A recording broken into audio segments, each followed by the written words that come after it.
Warahmatullahi wabarakatuh. Eh, Selamat berjumpa kembali dalam penyampaian materi untuk mata kuliah arsitektur kota dari program studi arsitektur di Universitas Bandar Lampung UBR.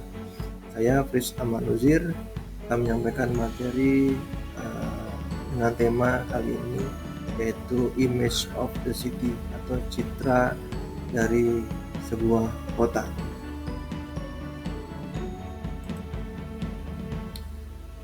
Sebenarnya ini kita membahas dengan tentunya mengacu pada sumber referensi utama, yaitu sebuah buku yang ditulis oleh Kevin Lynch, ya, yang merupakan salah satu profesor terkemuka di bidang perencanaan kota ini, dan beliau menerbitkan buku yang beliau beri judul Image of the City, yang mana isinya prinsip-prinsip yang di dalamnya akan kita gunakan dalam kuliah kali ini. Dan kita bisa dilihat di sini salah satu kata kunci atau kalimat kunci, ya, inti daripada bukunya yang ditulis pada halaman ke-46, bahwa ada sebuah image, ya, public image dari kota manapun yang biasanya muncul di persepsi atau di benak tidak hanya satu atau dua orang, tapi banyak orang. Tidak hanya satu gambaran saja, tidak hanya satu citra saja, tapi bisa banyak citra-citra khusus, banyak gambaran-gambaran spesial yang terekam dan disepakati oleh beberapa orang tersebut menjadi sebuah kenangan, menjadi sebuah pengalaman yang berkesan ketika mereka berada dalam sebuah kota. Dan itu sangat penting, ya, bagi orang-orang tersebut untuk mereka tinggal di dalamnya. Walaupun kemudian memang setiap orang bisa mempunyai pengalaman yang berbeda, ya, ataupun pilihan, ya, preferensi yang berbeda-beda. Tapi ketika kita berada dalam sebuah kota yang sangat mudah dikenali, image of the city-nya sangat kuat, citra kota yang sangat kuat, beberapa hal tersebut akan menjadi kesepakatan yang umum, ya. Dan ini biasanya memang tidak terlalu menjadi kesimpulan yang tertulis, tapi ini menjadi kesepakatan yang ternyata bisa mengenali orang-orang tersebut, bisa tahu, ya, bisa paham ketika mereka berada di kota tersebut. Dan ini adalah cover bukunya. Jadi ada juga sampelnya, ya, dalam kota-kota di Amerika. Ada Boston, ada Jersey, dan Los Angeles.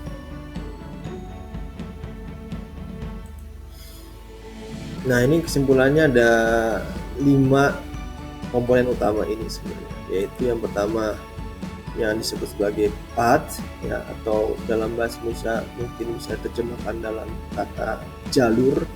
Kemudian ada edge, ya, atau batas, ya. Kemudian ada district, ya, atau kawasan, gitu, ya. Kemudian ada node, ya, atau mungkin mudahnya kita sebut dengan pusat, ya. Kemudian ada landmark, ya, atau tetanggar lah, ya, dalam bahasa lokalnya. Dan ini kita bisa lihat simbolisasinya. Jadi seperti ini juga masih kita bisa lihat. Jadi path adalah rute-rute sirkulasi yang digunakan oleh orang, gitu. untuk melakukan pergerakan. Contohnya jalan, gang, rel kereta, saluran ataupun sungai. Dan dia akan semakin kuat, akan semakin jelas ya, akan baik sebagai sebuah identitas kota itu jika tujuannya atau fungsinya itu memang besar, utama gitu ya. Seperti mungkin jalan kawasan ataupun jalan dalam kompleks perumahan mungkin tidak terlalu kuat sebagai sebuah path dibandingkan jalan di jalan raya misalnya, atau di pusat kota misalnya. Dan juga dia penampakannya secara fisik yang kuat, yang terlihat jelas. Kemudian juga ada batas-batas ataupun bentukan-bentukan fisik, misalnya belokan gitu, itu yang juga jelas. Ini contohnya kita bisa lihat gimana orang bergerak, dan sepanjang itulah kita bisa lihat ada sebuah path kemungkinannya gitu kan. Tidak hanya yang berupa jalan, tapi juga bisa berupa bentang alam juga ya, misalnya sungai ya, ataupun jalur setapak ya di hutan misalnya, yang memang dipakai orang untuk bergerak dari satu tempat ke tempat yang lainnya. Bisa juga dipakai oleh sarana transportasi ya, dengan mobil, dengan kereta ya, dengan kapal dan sebagainya. Kemudian kita bicara tentang edge ya. Edge merupakan sebuah elemen yang bentuk fisiknya itu adalah linear juga gitu, sama dengan path tadi. Path itu bentuknya linear ya, jalur. Edge juga sebenarnya cenderung linear ya, dan dia bisa berhubungan juga dengan path. Sebuah edge bisa berubah menjadi path juga ketika itu berhubungan dengan pergerakan. Edge atau batas itu ya menjadi bagian antara dua kawasan ya, ketika ada dua daerah, dua tempat atau dua fungsi yang berbeda, itu pasti ada edge yang membatasi ya, ketika keduanya punya karakter yang jelas gitu, punya fungsi yang berbeda gitu. Dan contohnya hampir mirip juga dengan path tadi, ada sungai juga, ada rel juga, tapi juga ada unsur-unsur fisik yang lain ya, misalnya ada tembok, ada bukit ya, unsur-unsur geografis yang lain. Dan edge juga berhubungan dengan distrik ya. Jadi tadi dari 5 konsep tadi, path, edge, node, distrik, dan landmark, ternyata edge juga berhubungan dengan path dan juga dengan distrik ya. Jadi ketika ada perubahan ataupun peralihan antara satu distrik dengan distrik yang lain. Dan edge mempunyai identitas yang lebih baik bila ya ada jelas batasnya, ada jelas perubahannya ya.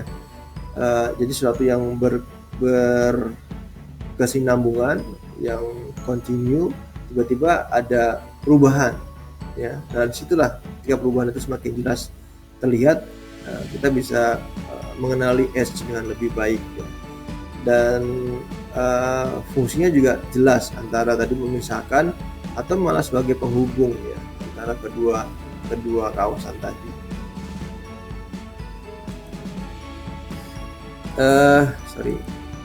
Dan ini kita bisa lihat contoh-contohnya dari gambar-gambarnya ini ya.